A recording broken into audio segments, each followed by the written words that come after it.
Bon, chers amis, il est un peu tard. J'ai écouté le discours de notre grand timonier, mais j'en ai rien à foutre. Donc, on va terminer la lecture de Nous en nous, car là, on est à quelques pages de la fin.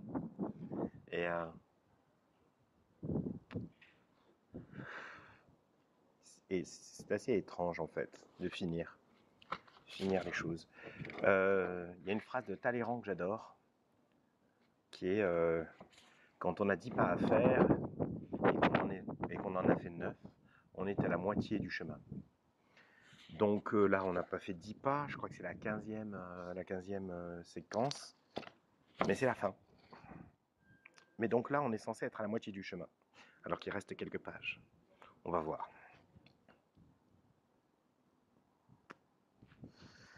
Ma langue maternelle est la langue des signes. Mes parents étaient sourds, pas moi. Quand ils sont morts, beaucoup trop tôt, je n'avais plus personne avec qui parler cette langue. Je ne pouvais plus partager ce que je ressentais. En français courant ou par écrit, ce n'est pas pareil. Ma langue me manquait. La langue à travers laquelle mes parents m'ont expliqué le monde, ma langue des découvertes. Je suis tombé amoureux d'elle quand j'ai compris qu'elle ne m'avait pas entendu venir dans son dos. Elle m'a souri en sursautant et immédiatement j'ai signé un bonjour auquel elle a répondu timidement. Je pensais qu'elle me ferait tout redécouvrir, mais elle a travaillé et bataillé des années pour apprendre à parler comme tout un chacun, pour oublier la langue des signes, le signe de son handicap. Elle ne veut plus la parler. Ça, c'est très très beau. Il y a ma fille, quand elle était au CE2, avait un de ses petits camarades dont les deux parents étaient sourds. Et vraiment, ils s'entendaient très très bien. Et donc, on a été invités à manger chez eux. Et donc, on est arrivé chez eux et les deux parents étaient sourds, mais les deux enfants, le petit garçon qui était l'ami de ma fille et la petite fille, eux étaient bien entendants. Et les parents, effectivement, ne signaient pas. Ils parlaient avec des voix étranges, puisqu'ils ne s'entendaient pas, mais on les comprenait.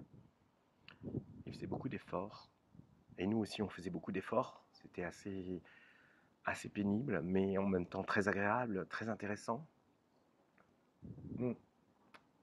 La mère était d'une beauté incroyable, mais vraiment rarissime. Et le père était d'une intelligence vraiment très intelligent. Et comme leurs enfants étaient entendants, bon, les enfants parlaient la langue des signes et tout ça, etc., mais ils nous ont raconté, donc tout en étant sourds à table, ils nous ont raconté en parlant la langue parlée, que leurs enfants ont profité, en fait. Profité de leur handicap, en fait, il y avait des jeux, des amusements, mais ils en profitaient, en fait, du fait que leurs parents soient sourds. Et ça nous faisait rire. Et le père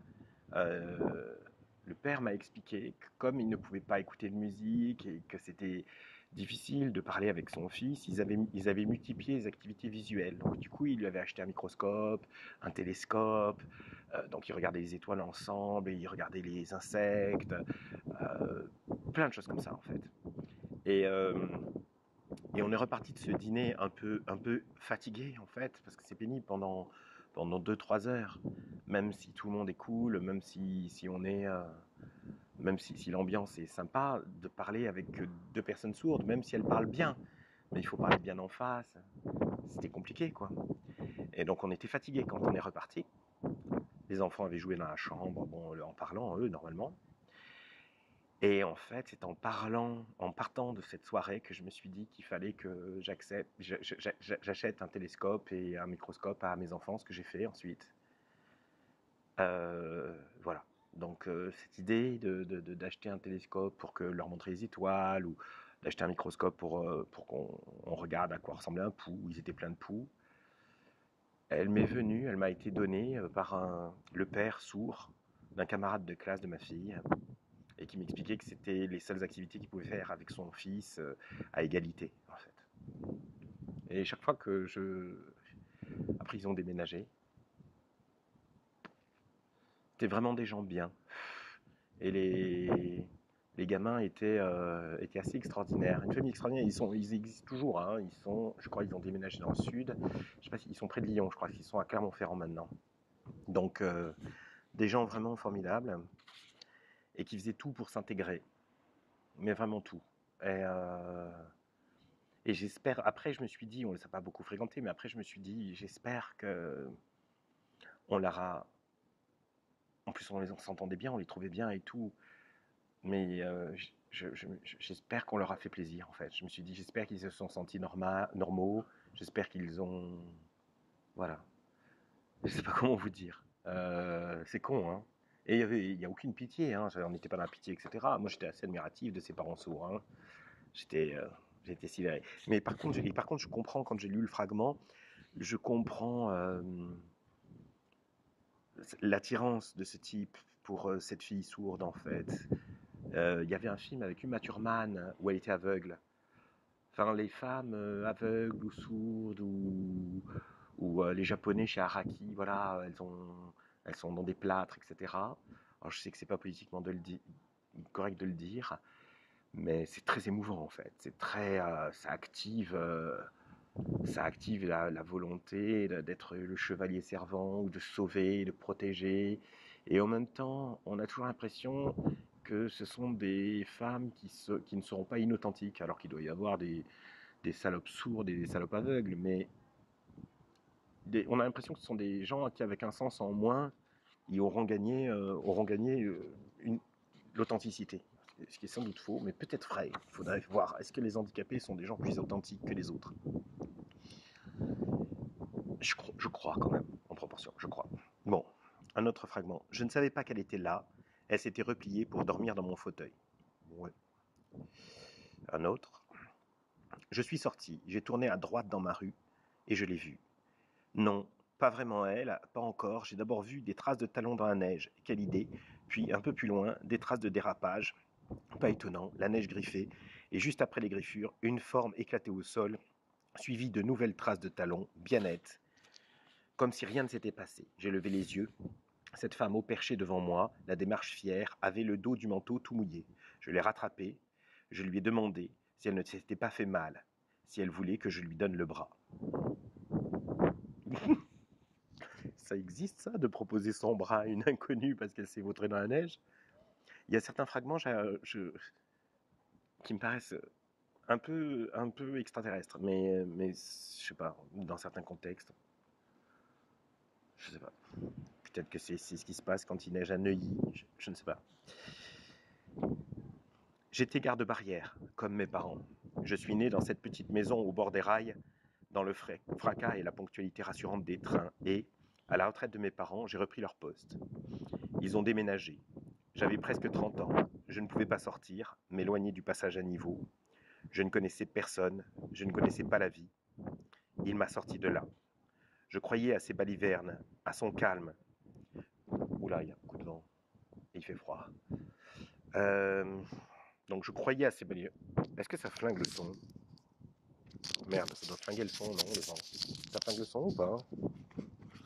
Il n'y a personne qui peut me dire si ça flingue le son. Ça doit faire des bruits de vent, le vent, non? Bon, je vais essayer de le rapprocher. Hein. Bon. Donc on reprend. Je croyais à ces balivernes, à son calme. Je croyais être libre dans ma maison neuve et silencieuse, mais le vacarme des trains me manquait, et lui, il était toujours parti, il ne faisait que passer chez nous, comme les trains autrefois, mais sans bruit et sans régularité. Les trains, au bout d'un certain temps, on s'habitue, on ne les voit plus, on ne les entend plus, on connaît l'heure des passages par cœur, on est réglé sur eux. Avec lui, je ne pouvais pas m'habituer, je guettais son retour, je ne savais jamais quand il rentrait. C'était pas la peine de me lever à des heures définies pour ouvrir le portail avant son arrivée, comme j'allais si souvent descendre la barrière autrefois. J'ai pu revenir dans la maison de mes parents à mon divorce. La compagnie des chemins de fer l'avait mise en vente pour un prix dérisoire à cause des nuisances sonores. J'entends le signal annonçant la fermeture des barrières. Je ne bouge pas, puis j'entends le retentissement familier du train. Tout est automatisé maintenant. Il n'y a plus de garde-barrière. Je suis en sécurité dans ma maison. Mon temps est bordé par les vibrations régulières. C'est la barrière qui me garde. Putain!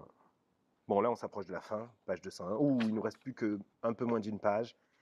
Et ça monte en gamme. Non, ça monte pas en gamme, il y en avait déjà plein, mais là je pense qu'elle nous en a gardé quand même. Vous voyez, elle nous a gardé les bonnes tranches, quelques bonnes tranches pour la fin, là. Il est absolument certain qu'elle nous a préparé un petit crescendo. Enfin, j'imagine, on va bien voir. On va bien voir. Est-ce qu'Emmanuel Pagano nous a préparé un crescendo? Eh oh, quand même, c'est une professionnelle. Hum. En tout cas, là, c'est beau. Et c'est vrai, hein, les gens dont on ne pouvait jamais savoir quand ils partent, quand ils reviennent. C'est épuisant, en fait. C'est épuisant, en fait. J'ai jamais compris, d'ailleurs, le nombre de gens qui se plaignent. Il y a plein de gens qui disent, oui, le couple, c'est l'ennui, c'est la routine, etc. Mais quand on regarde, en fait, bon, il y a des gens, hein, qui vivent l'ennui et la routine, mais ça peut toujours s'égayer, l'ennui et la routine, assez facilement. Alors que la sécurité à obtenir, c'est un truc de fou, en fait. C'est quand on l'a pas, à moins que ce soit des circonstances extérieures, elle aura jamais lieu dans le couple. Donc, j'ai jamais compris, en fait. C'est tellement facile d'introduire de l'inattendu, de la surprise, de la joie dans un couple rodé qui a un peu tendance à ronronner. Il est tellement impossible d'introduire de la sécurité, de la confiance dans une situation comme celle de ce couple-là, quoi, où on a un des deux qui est un touriste, en fait. Mais là, le coup, c'est la barrière qui la garde. Et puis, cette phrase, je suis en sécurité. Ça, je ne sais pas si ça vous est arrivé. Mais moi, ça m'est arrivé. Après être sorti d'une situation, de me dire dans mon lit, il avait vraiment la même situation, de me dire dans mon lit, maintenant, je suis en sécurité. C'est...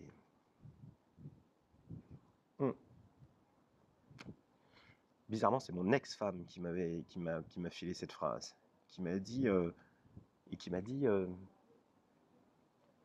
quand je suis stressé, je me dis à haute voix, la vérité, c'est que je suis en sécurité. Et moi, souvent, je l'utilise maintenant. Je me dis, il m'arrive de dire à haute voix, c'est le mec qui fait la publicité de ses névroses. Il m'arrive de dire à haute voix, je suis en sécurité et je me sens bien. Bon, allez, on continue. On a presque fini, mon Dieu. C'est stressant. Bon, ma théorie, c'est que c'est le colonel Moutarde, le coupable. Mon corps est si souple, on pourrait croire que l'intérieur est fait de tissus, de bandelettes enroulées les unes sur les autres, un écheveau de chair élastique, qu'elle dévide quand elle m'enveloppe. Bon, là, j'aime pas trop cela. Il y a eu plein non, pas plein. 3-4 fragments de description, de contact physique avec des métaphores qui, moi, m'échappent totalement. Des histoires de tissus, des histoires de clavicules ouvertes, des trucs, etc. Qui sont originales, mais bon, c'est moi. Hein. Voilà, dernier fragment. Dernier fragment de Nous en nous d'Emmanuel Pagano. Donc, quand vous aurez à nouveau accès aux librairies en 2026, je vous conseille de.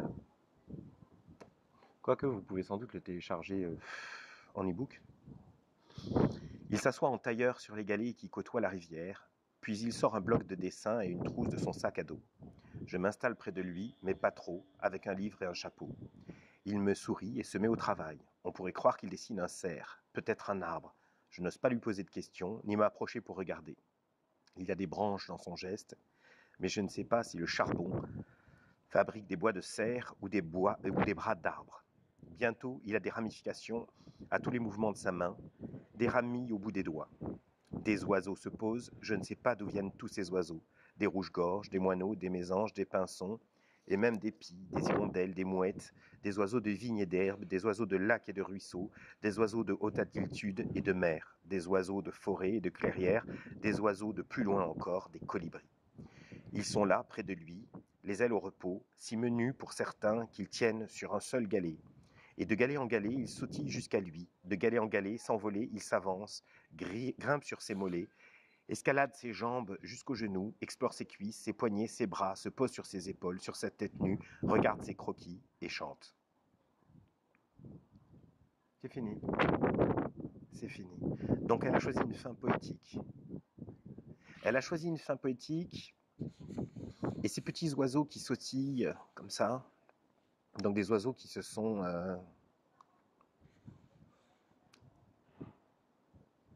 des oiseaux qui viendraient autour de l'homme qu'elle aime et qui dessine à côté d'elle, qui se rapprocherait de lui, qui grimperait sur lui, qui regarderait ses dessins et qui chante. Bon, moi j'ai envie d'y voir une sorte de métaphore de ce livre-là en fait. Et nous sommes les petits oiseaux. et on a sautillé de galet en galet. On s'est rapproché en fait. On s'est rapproché. Et puis on a grimpé comme ça sur les épaules, la tête, les bras d'Emmanuel Pagano pour regarder ce qu'elle écrivait. Voilà. C'est une fin poétique. Et puis les petits galets, tout ça sur lesquels on sautille, ça décrit aussi ce livre en fragments. En fait, chaque fragment est un galet.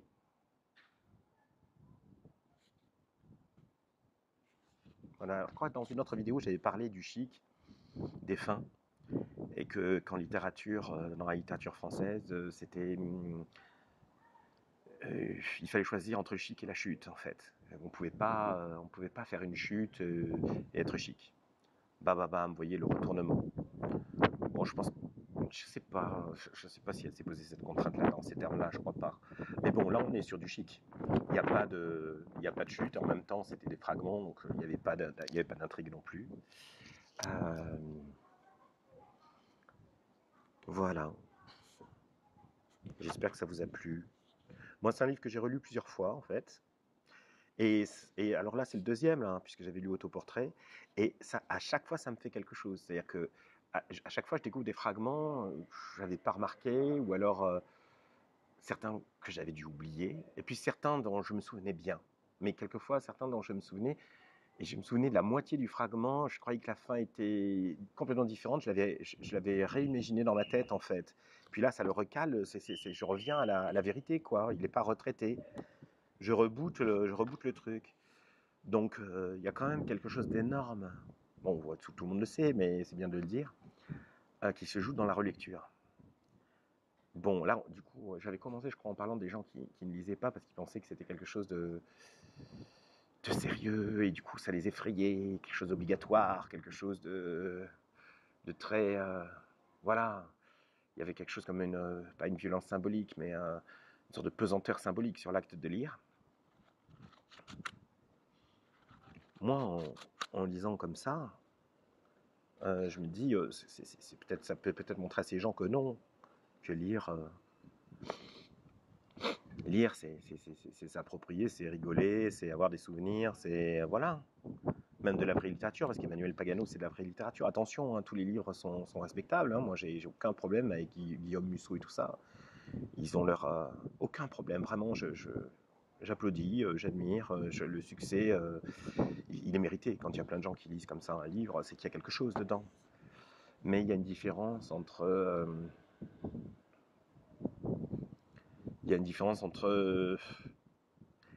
le récit, une différence entre la fiction et la littérature, en fait. C'est pas parce que c'est une fiction que c'est de la littérature. Et voilà. Et donc relire. Donc une fois qu'on lit, en fait. Après, il y a cette histoire de relire, en fait. Et c'est aussi extrêmement rassérénant. Et je vais dire quelque chose qui est dans le ton du livre. Hein. Parce que un livre que vous aimez ne vous quitte jamais. Et même si vous le perdez, vous le rachetez. Je veux dire, l'exemplaire est remplaçable. Voilà. Et moi, je crois que c'est pour ça que j'aime lire. J'ai jamais été quitté par un livre que j'aimais. Si ça, c'est pas un super argument de promotion de la lecture, j'en ai pas de meilleur en tout cas. Bon, je vais réfléchir au livre que je commencerai à lire demain. J'ai plusieurs idées, mais je me suis pas encore fait mon avis. Et ben, à bientôt, chers amis cloîtrés.